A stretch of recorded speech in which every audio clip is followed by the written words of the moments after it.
There is a lot to discuss. Let's bring in our panel here in the studio. Thiago de Aragao is the Director of Strategy for the consulting firm Arko Advice.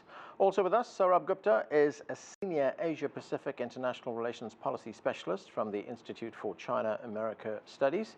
Joining us from Tel Aviv, Gilson Schwartz is a Professor of Economics at the University of Sao Paulo. And from Beijing, Einar Tangen is a current affairs commentator. Thank you to all of you for being with us. Gilson Schwartz, let me start with you. So, Brazilian President Jair Bolsonaro is on this extended foreign trip. It's taken him to Japan. He's currently in China. And as our reporter just told us, he'll be heading to the Middle East after that. Specifically on China, Gilson, what are the president's goals? I think that the main goal is to resume a growth process in Brazil. There has been an option actually that started before Bolsonaro's election, and that was to produce a huge adjustment in public accounts. And that implied establishing a ceiling for public expenditure. It's really very rigid.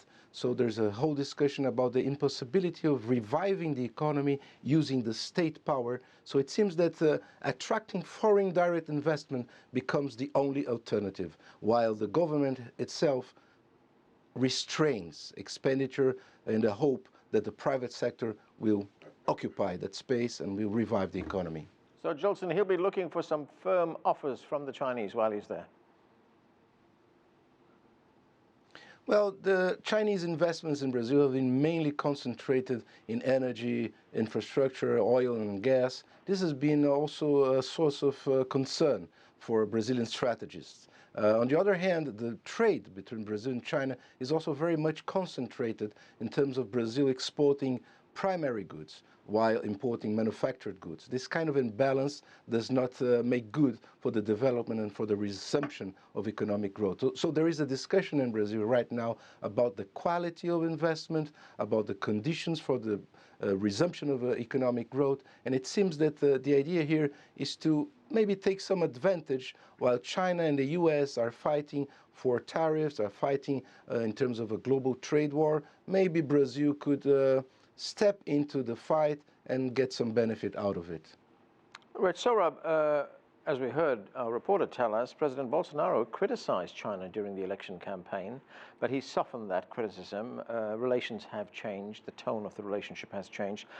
You're the China specialist, so tell us, why is China so important to Brazil? China is important to Brazil from multiple perspectives. We heard about China being an important potential foreign investor in Brazil. Obviously, Brazil sells a lot of commodities to China, but from China's perspective, China also sees Brazil as a huge consumer market. Digitally enabled mobile commerce, the Brazilians in Latin America is really picking up, and China is providing a sort of an inspiration with all its private startups back home. So from that perspective, there's that relationship to be had. But over and beyond that, Brazil sees itself as a major power. It wants to sit on the Security Council. There are important challenges to global governance and global multilateralism, and the Brazilians have been very engaged in that conversation for quite a while, particularly reform of the international monetary system, and as well as of the other institutions. And out here, there is this meeting of minds from a South-South perspective, because they have been elbowed out from positions of responsibility and decision-making. So from this multilateral perspective, as well as this global and regional and bilateral perspective, I think it's a fit made for each other. Einar Tangen, looking at the Brazilian leader's itinerary, China is the most important leg of his visit. He's going to be spending 3 days there. How would China like to see this relationship evolve? Well, quite frankly, I mean, the foreign minister said that he would love to see, things revitalized, and this would be a step, the next step in a relationship that is growing dramatically year by year.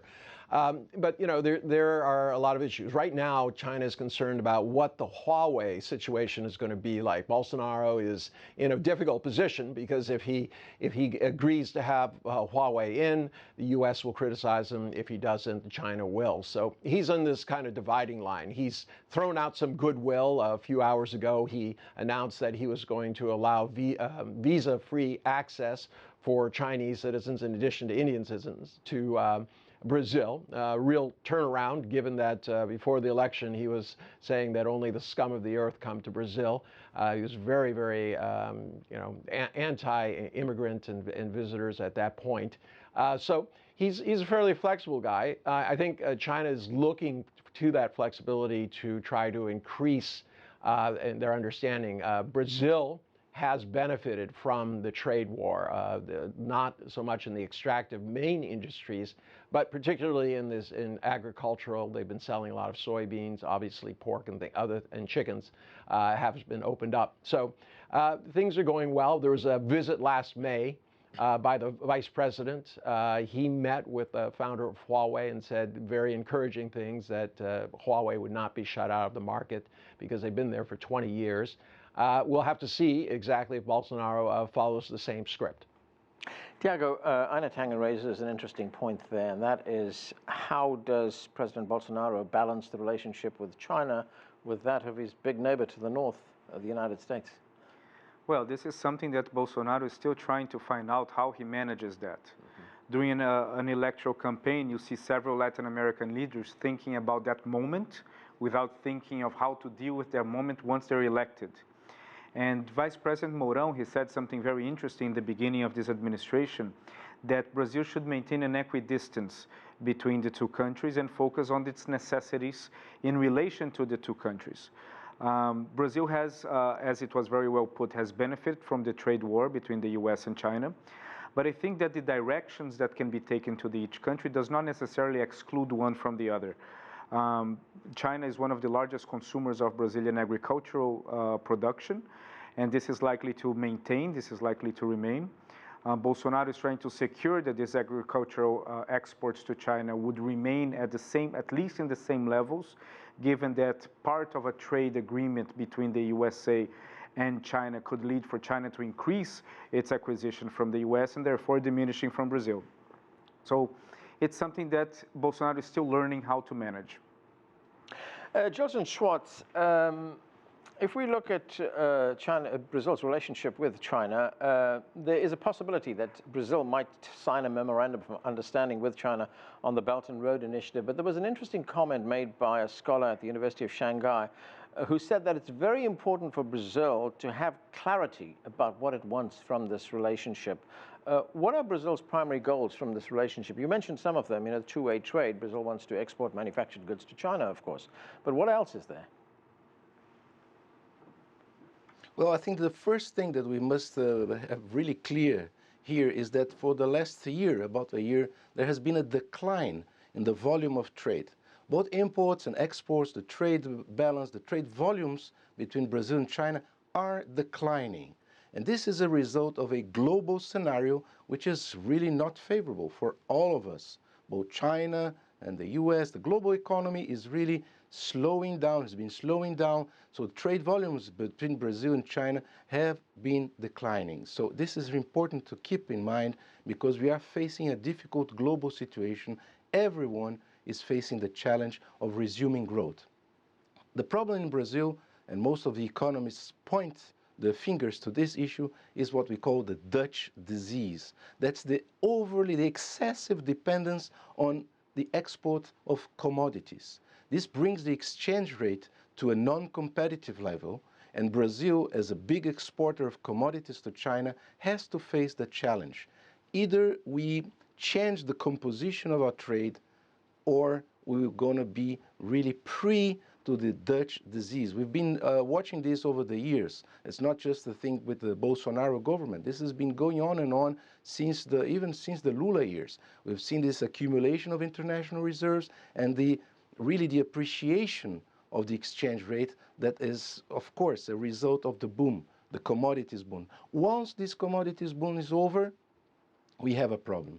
We have an exchange rate that is not competitive. We have an industrial structure that's been dismantled as an effect of the Dutch disease. So it's a huge challenge. And one thing is really out of the discussion so far, and that's the BRICS.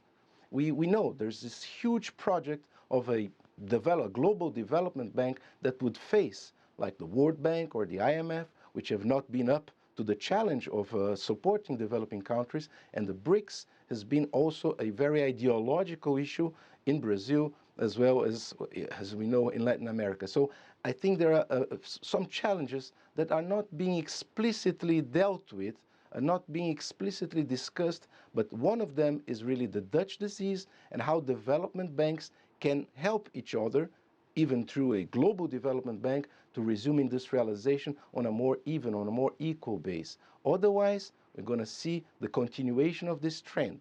The Dutch disease, the appreciation of the exchange rate, the dismantling of Brazilian industry, and of course, this will not help us in resuming growth, productivity, and of course, new technologies.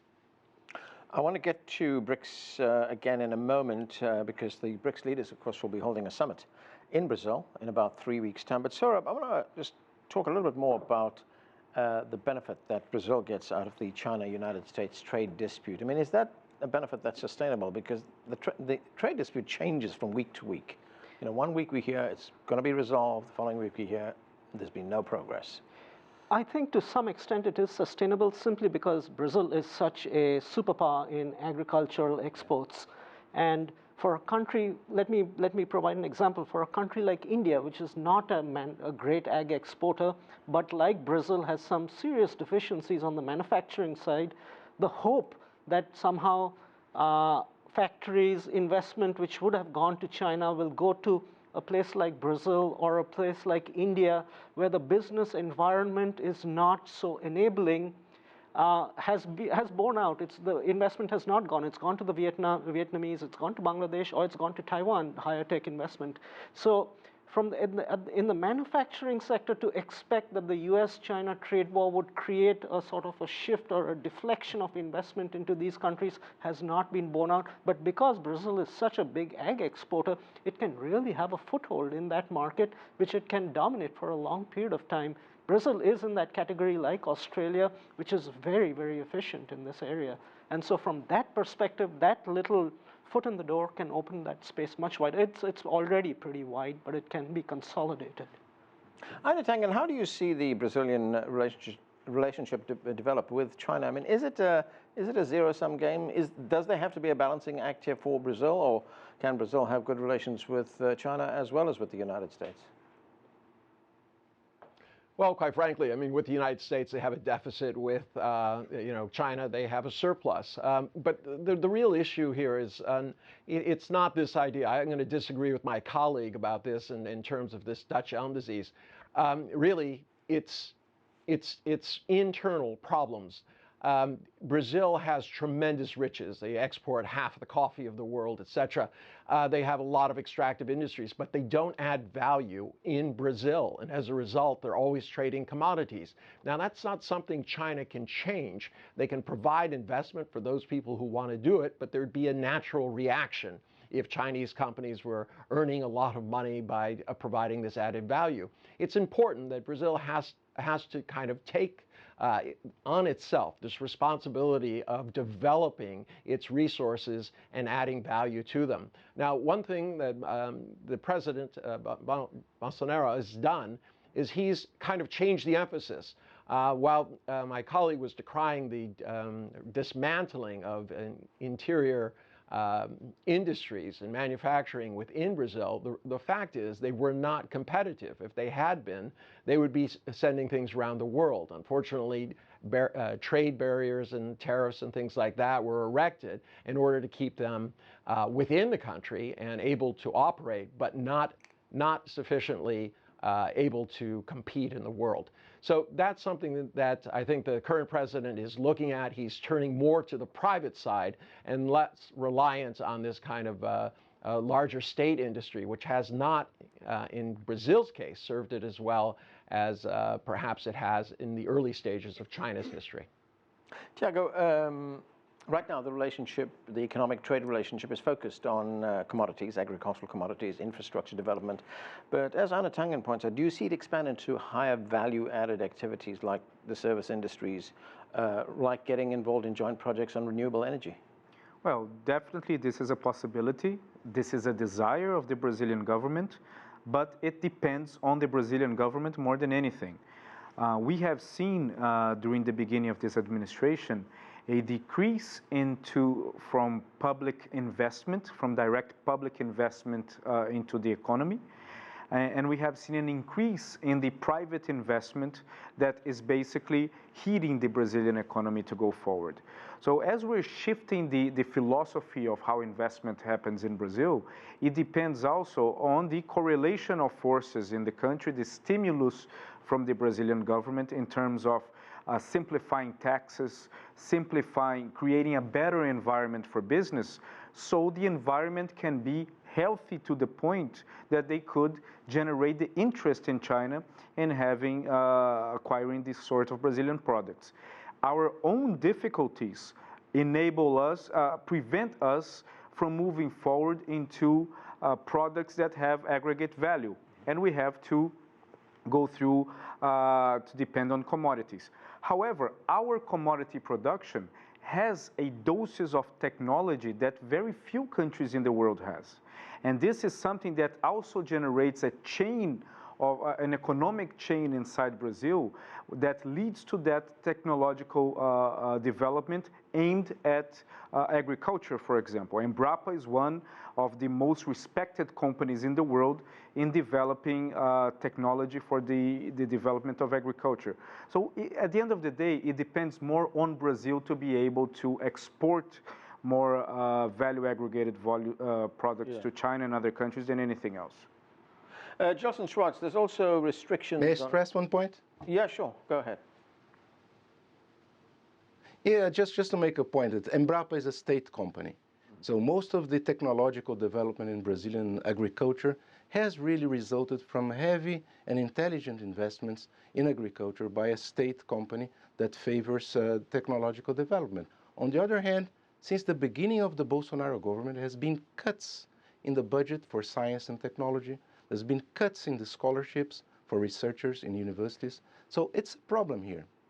The idea that there will be the substitution between state and private sector, and that we don't have a Dutch disease problem, that we concentrate too much on commodities, that's really a fragility.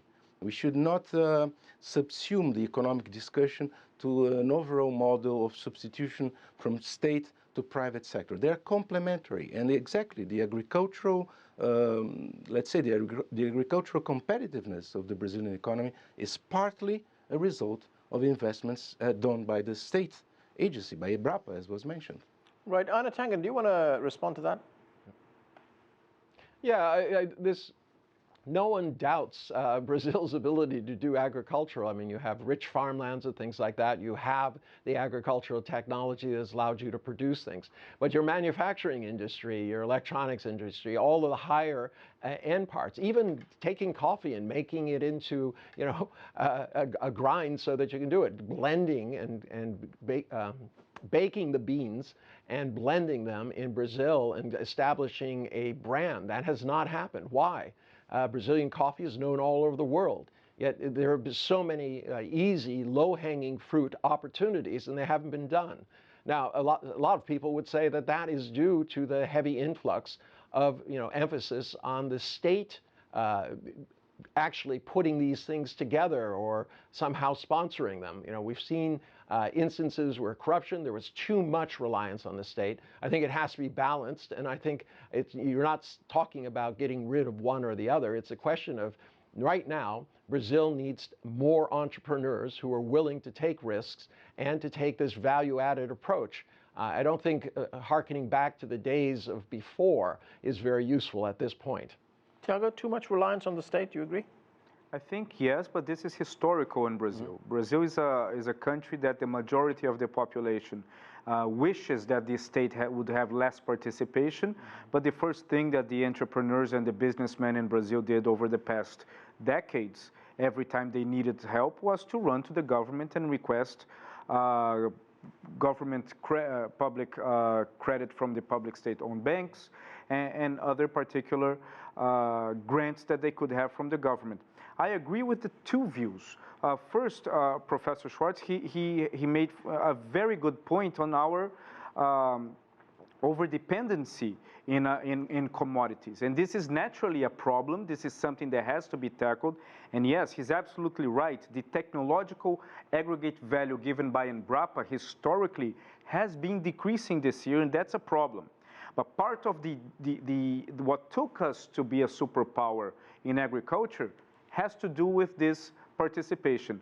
At the same time, I also agree that it is Brazil's problem that we have not been able to develop a wider range of production, and the example of the coffee is perfect, in order to occupy the international market with a diverse set of products. Sourabh, something else, and that is that there are restrictions on Chinese state-owned companies investing in Brazilian infrastructure projects as well as in privatization projects. In that respect, President Bolsonaro seems to be following the US model. Do you think that's likely to change? It might actually be a wise decision, and you know, both Brazil and China are kind of comparable of where they are in per capita GDP and where they see themselves going over the next 10 years. You know, Brazil is going to join the OECD.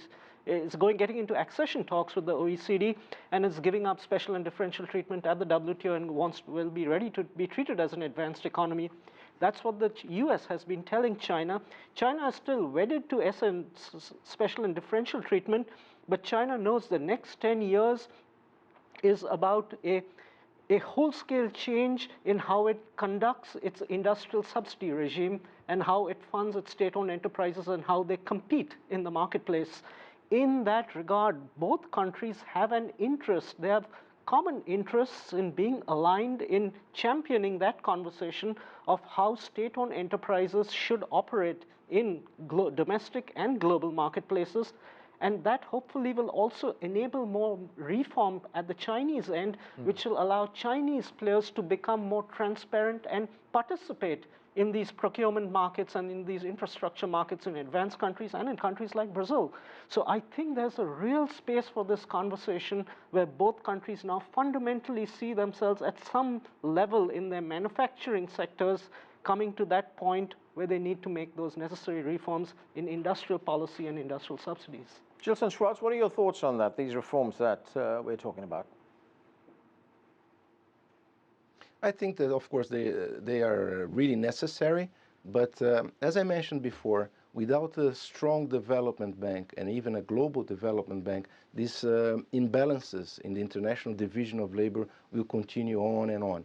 We need a very clear long-term perspective. And another issue in terms of the Brazilian richness or riches or natural riches, Brazilian wealth, we must remember we are part of an important part of the Amazon region, of the Amazon forest. And we've seen in the last several weeks the tragedy of liberating the occupation of these territories for plantations or for cattle. So there is here a political conflict that is, I think, at the heart of the Bolsonaro government. Since the beginning of the government, there has been a relaxation in the surveillance, a relaxation in the control of the Amazon region. This is a global geopolitical issue. You start burning the Amazon, you are hurting the whole planet. This is another form of development that respects nature. So we are talking of course, agriculture and industry, these are the traditional sectors, but we should also bring into the picture the importance of a development model that does not sacrifice the Amazon riches, the Amazon people who live there. So I think this is another issue that maybe President Bolsonaro is trying to escape from international criticism, but it's another issue that really has a strong impact on our long-term perspectives and the importance of Brazil as we say, the lung of the planet, the source of oxygen, and is one of the most important sources of biodiversity. Right. This is really a frontier for technology, for health, and things like that. Einar, Tangen, one final point. We've just got about a minute left. And could we see China's relationship, or could we see China's growing relationship with Brazil expand to the point where it creates its own opportunities for expansion in the entire region, involving other countries in Latin America as well? Could Brazil serve as some kind of bridgehead? Yeah, well, there was an opportunity to negotiate on behalf of Mercosur. This is that four nation, Argentina, Uruguay, Paraguay. But that's not being taken. That is on the table in the Mideast, but not with China at this point. But the growing reality of a trade surplus and future with China dwarfs that of a trade deficit, even though there's a substantial dollars with the U.S. In the end, it's always the money goes forward. I think Brazil has to take a new page. Quite frankly, in China, 90% of the jobs are being created by small, medium-sized enterprises. We have run out of time. We have to go. Thanks to all of you for being with us. That's it for this edition of The Heat. I'm Anand Naidu in Washington, D.C. Thanks for watching.